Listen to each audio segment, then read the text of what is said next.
Bonjour tout le monde, je viens ce matin pour exhorter les personnes qui, dans leur vie, rencontrent des difficultés et ont l'impression que Dieu n'agit pas réellement.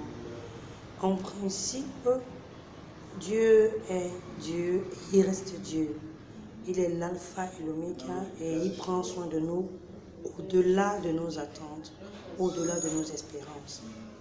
J'ai eu à écouter un message ce matin d'un de mes anciens camarades qui m'a vraiment exhorté et j'ai pensé qu'il était important justement de partager la révélation que j'ai eue après l'écoute de son message. En fait, il a dit quelque chose de très important. Il disait justement que Dieu est le principal acteur de notre vie, de notre histoire. Et comme principal acteur, justement, il ne meurt pas dans son film. Il a cité Paul qui disait, au moment de ses afflictions, Paul citait ses afflictions et malgré le fait qu'il était dans les afflictions, il disait qu'il est plus que vainqueur. Par quelle situation passes-tu maintenant? Par quelle difficulté passes-tu présentement? As-tu le découragement? Penses-tu que tout est fini? Penses-tu que Dieu n'existe pas? Au contraire, au cœur de tes difficultés, au cœur de tes douleurs, trouve l'occasion de lever les yeux vers Jésus parce qu'il ne ment pas, il n'est pas un homme pour mentir, ni un fils de l'homme pour se repentir. Je viens ce matin t'inviter à croire que tout est possible, même lorsque tout va mal. Je t'invite à croire que le meilleur reste à venir, quelles qu'en soient les circonstances.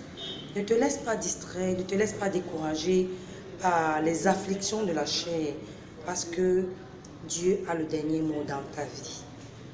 Il reste le seul qui a le dernier mot dans ta vie et il se glorifiera. Aujourd'hui, parfois tu peux te retrouver dans une histoire, dans un mariage, tu n'as pas d'enfant, tu n'as pas de mari par exemple, tu es un enfant de Dieu pendant des années, tu n'as pas de mari, tu as eu le diplôme, des bons diplômes, tu es un bon enfant de Dieu, tu n'as pas de travail. À un moment, les gens peuvent te dire, est-ce que tu es sûr que ton Dieu existe vraiment? Toi-même, tu peux te poser la question, est-ce que Dieu existe vraiment dans mon histoire? Oui, je viens te dire que Dieu existe vraiment. Je viens te dire que Dieu te connaît. Je viens te dire que Dieu est au cœur de ton histoire. Je viens te dire que malgré cela, malgré ce par quoi tu passes, Dieu a le dernier mot. Car l'acteur ne meurt pas dans son film. Dieu ne mourra pas. Il ne mourra pas et il ne mourra jamais en tout cas.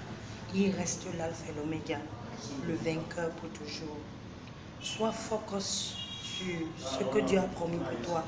Rappelle à Dieu ce qu'il a promis pour toi. Reste focalisé sur les promesses qu'il t'a faites. Ne remarche pas par les circonstances dans lesquelles tu passes. Non, ne le fais pas. C'est vrai qu'à un moment, c'est difficile de croire, c'est difficile de pratiquer cela. Mais je veux te dire ce matin qu'il est possible encore de croire et qu'il faut même croire. Parce que c'est la seule issue par laquelle tu peux retrouver la paix qui surpasse tout entendement humain. Je viens te dire aujourd'hui, à l'exemple de Paul qui a écrit les épîtres étant en prison. Imaginez quelqu'un qui est dans la difficulté en prison, mais qui écrit ses épîtres. À un moment dans ma vie, je me posais la question de savoir comment est-ce que Paul pouvait le faire. Mais Dieu m'a permis de passer par l'épreuve et de comprendre effectivement que même dans l'épreuve, il reste Dieu. C'est pour ça qu'il y a un chant qui dit, même dans le tombeau, Jésus reste vainqueur. Même dans le tombeau, Jésus est vainqueur. Dieu reste Dieu. Et prenons l'exemple de Jésus-Christ. Il avait justement un plan. Il savait que Dieu avait un projet pour lui. Il savait la mission pour laquelle il était envoyé sur la terre. Il n'a pas justement faibli malgré les attaques de l'ennemi, malgré la trahison du peuple, malgré les insultes, les injures. Il savait quelle était son identité. Il savait qui était sa personne. C'est pour cela qu'il ne s'est pas laissé distraire par tout ce par quoi il passait. Donc ne te laisse pas distraire par les afflictions que tu vis, les afflictions de la chair. Je n'ai pas de mari, mon âge est avancé, j'ai besoin d'avoir d'enfants. Quel est le plan de Dieu pour toi dans ta vie? Une chose que je sais, c'est que Dieu se glorifiera certainement dans ta vie. Alors reste focus dessus. Reste focus sur ce Dieu qui est fidèle. Reste focus car il se glorifiera. Si nous mourons avec Jésus-Christ, avec lui nous vivrons. Et lorsqu'on parle de mourir ici, on ne parle pas de mourir physiquement, mais on demande de mourir dans la chair, mourir dans ton moi, pour que la volonté de Dieu pour toi uniquement paraisse et se manifeste. Meurs dans ta chair, meurs dans ton moi, meurs dans ton vouloir, en laissant l'Esprit de Dieu se manifester et te guider, afin que tu sois sauvé, afin que finalement, tu sois glorifié avec Jésus-Christ parce que tu seras mort avec lui. À un moment, je pensais que ce n'était pas possible de le faire. Mais même présentement, je passe par une épreuve, je ne pensais même pas que c'était possible de vivre cette épreuve-là et de continuer à servir Jésus, de continuer à aimer Jésus. Je ne peux pas partager cette épreuve ici, là, présentement. Ça sera pour une autre occasion. Mais je veux t'encourager, toi qui passes par l'épreuve. Je veux t'encourager, toi qui as l'impression que tout est fini. Jésus est vainqueur. Et parce que nous avons accepté Jésus dans notre vie, nous sommes assis, nous avons été transportés avec lui dans les lieux célestes, assis avec lui dans les lieux célestes. Nous sommes physiquement sur la terre, mais nous sommes assis spirituellement avec Jésus. Ça veut dire que nous ne sommes plus que vainqueurs, quelles qu'en soient les circonstances par lesquelles nous passons. C'est pour cela que nous ne pouvons pas marcher par la vue, mais nous marchons par la foi. Et celui qui plaît à Dieu, c'est celui qui marche par la foi.